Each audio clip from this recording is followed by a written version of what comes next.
Hi, I'm George. Welcome to GMakes, and this is my node overview for November 2022, days 9 and 10, Extraterrestrial Relic.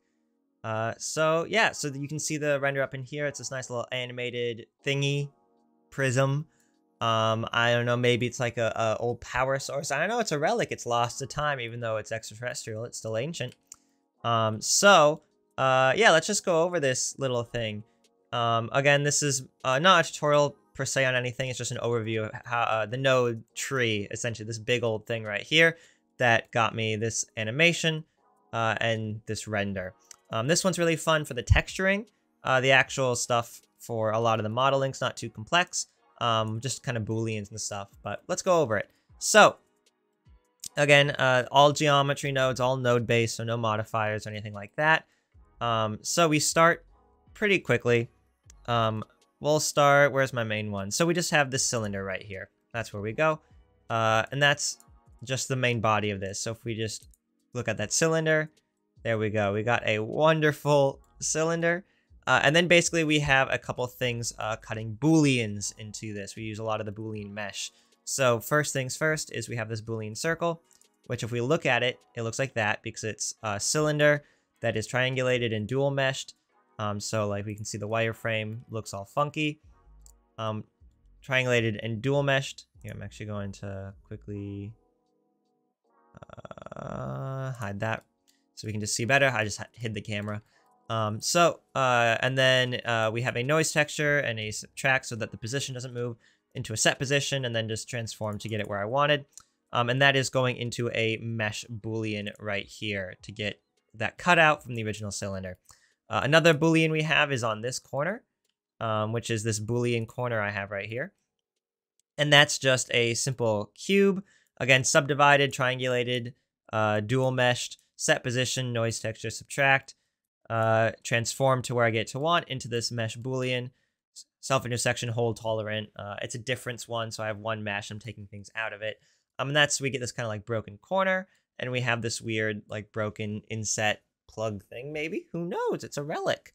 That mesh boolean gets plugged into with these other two spheres. I was thinking it was looking a little plain, just like that, the cylinder. So I also added these two side spheres that are just this. So it's just a UV sphere that's shaded smooth, and then I just transform it twice, basically set it where I wanted, and then put those into a join geometry with that boolean.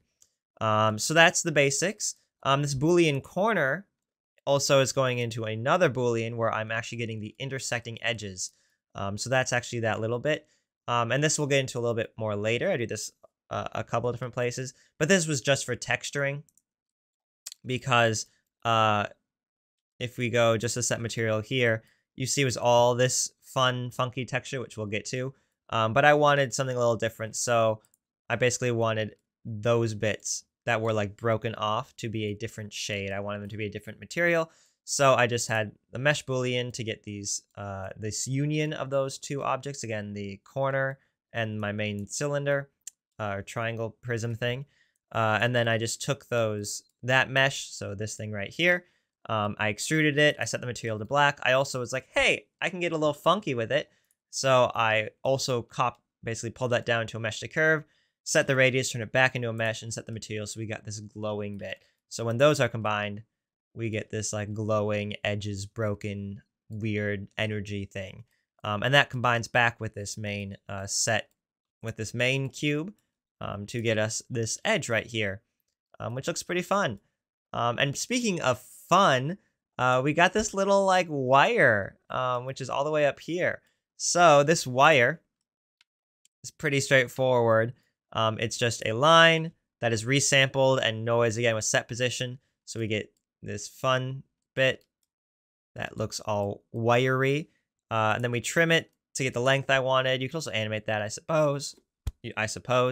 And then I just turn it back into a mesh. So that's the base of the wire.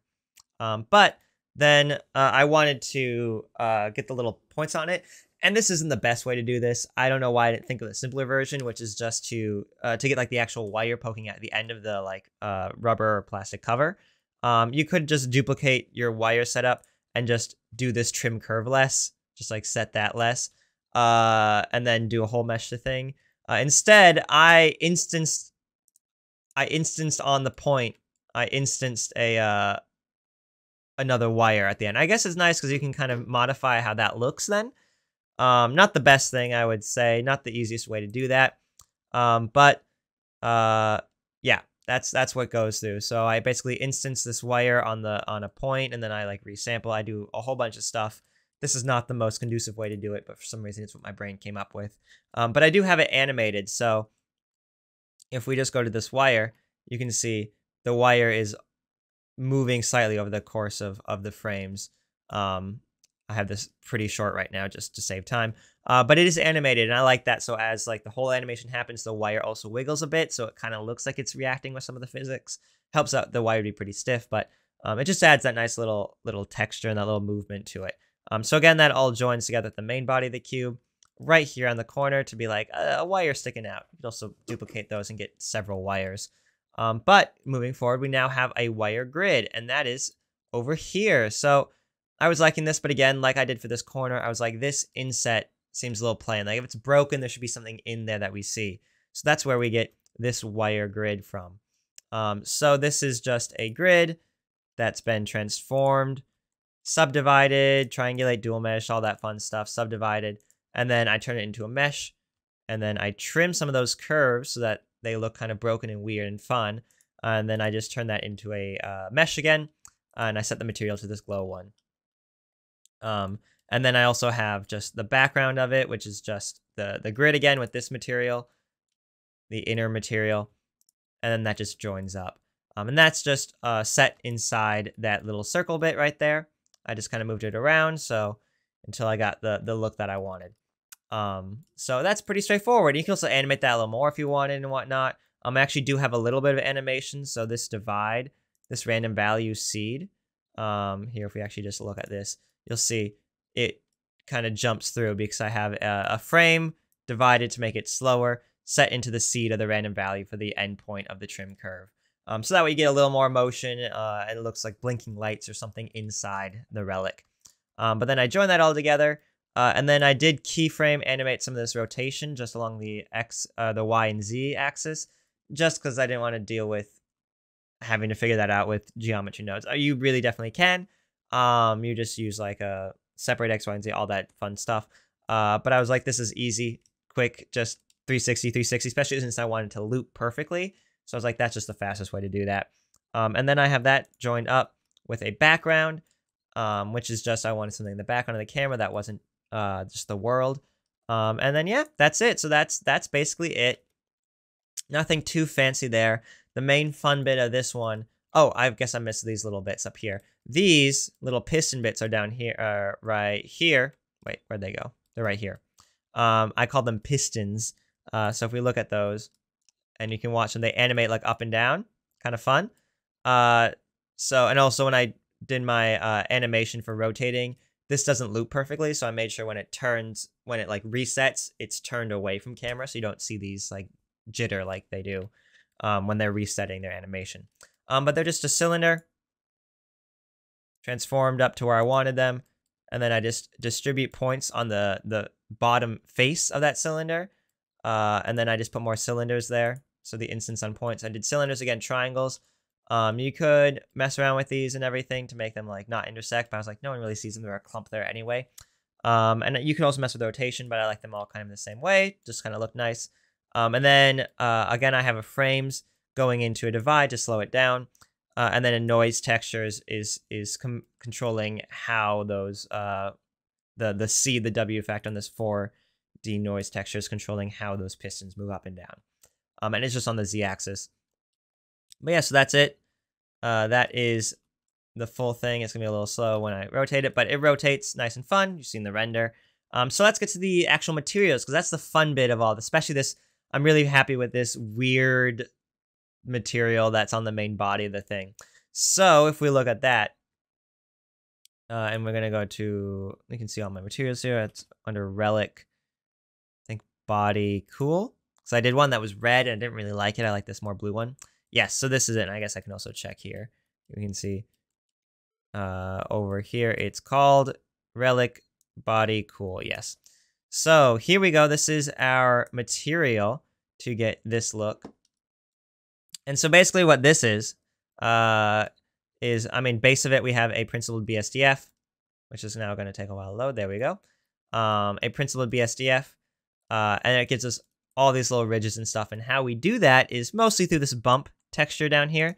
So if we just look at the bump, you can see we get every side's a fun color. It's like a Rubik's Cube. But that's where we get all these little ridges from. And those are, so we have texture coordinates. The object is what we're using. The mapping's not super important. You don't really need that. But then these are going into both a wave texture and then a magic texture is the real fun one here. So that magic texture, if we just look at it, gives us this kind of big overall like yes and no kind of grid thingy. And the wave texture is giving us the actual like little divots and things. So I have a snap because I wanted just kind of more yes and no, black and white, and that leads into this bump. So again, like you can see if we delete this snap, we just kind of get the magic. I don't know, it's interesting. It was a little playing around with it, but I like it where like you get some parts that are deeper, some parts not. The magic texture is controlling a little bit of like extra noise into this to make it a little just weird. And then for this wave texture, you can see it's animated not just because the geometry is moving, which will happen because of geonodes. I don't have it like stuck to it like a UV. But also I have this value, which is just set to frame hashtag, I believe. So that it is just the frame value divided to slow it down again. Then I have it snapped to increments of 0.3 because that kind of gives it a little boop, boop, boop, boop, but also keeping it somewhat smooth. And then that also all goes up to this color ramp, the wave texture. So that's how we get the actual like divots a bit. And then also that snap that we looked at before with the magic texture mixed in is going down to this blue color right here. And that's going into an emission texture. So we get this glowing bit. And all of those, so the principled BSDF, which has our metallic, our roughness, our bump, everything like that, our main base color, the color ramp, which shows the actual waves in it, the wave texture, and the emission, which has the magic and wave texture mixed together, all goes into a mix shader with that wave texture, the black and white wave texture as the factor, our principled BSDF as our main shader, and then the emission one as the one that's being mixed in. And that gives us this. So we have the bump, so we have the depth, and then the emission is only poking through this one is controlling that. So if I change this, you can see it melts and goes away more. It doesn't like it when they cross. But you can see, so you could also animate this, like if you want like lava or something filling up divots, like a metal, you could really easily go no, and then it could slowly start to come in until it fills up. And that's maybe an idea for next time. Maybe I'll think of something on that and make an actual tutorial on this process that I actually explained it a little bit better because I'll think about it. I just kind of did this and discovered it as I was doing it. But it's a lot of fun to mess around with that. And it's a happy process I found. And that's the main material on this. So the other ones are just in the back. We have the background. I got all my relic textures. This one's nothing too complex. It's just a noise texture. So, just a noise texture. I have this one animated too, just to give a little more motion to the background, but I have it animated very, very slowly. My computer's not liking me changing the background, I guess. But anyway, that's how that works out. It's just a noise texture. Camera settings, I have a little bit of depth of field just to give a little more motion to this. Of course, I'm in Eevee, so I have bloom on. Compositing, there wasn't much going on because everything is, since it's Eevee, everything's pretty much right in camera. As weird as that to say in 3D, I don't know. But yeah, so that's it. That's how I got this fun little looping render of a extraterrestrial relic. Who knows what its use is, but it looks freaking cool. Like a power thing, maybe power source. That's kind of my headcanon for it. Yeah, that's it. That was November days 9 and 10 extraterrestrial relic. Hope you enjoyed this overview. Again, I might make a little bit of tutorials here and there for some of the techniques I discovered and used. If you're interested in that, leave a comment below suggesting what you'd like to see. If you like this tutorial, or I guess node overview, please like this video of the node overview. And if you like these overviews, I'm going to keep doing these for the next couple renders throughout November. November and November. And I'm also going to be, of course, on this channel, I have tutorials, Blender tutorials. If you want to see more of those, go ahead and check out what I've already made and check out what we make in the future. So subscribe to stay updated, and I'll catch you next time. Peace.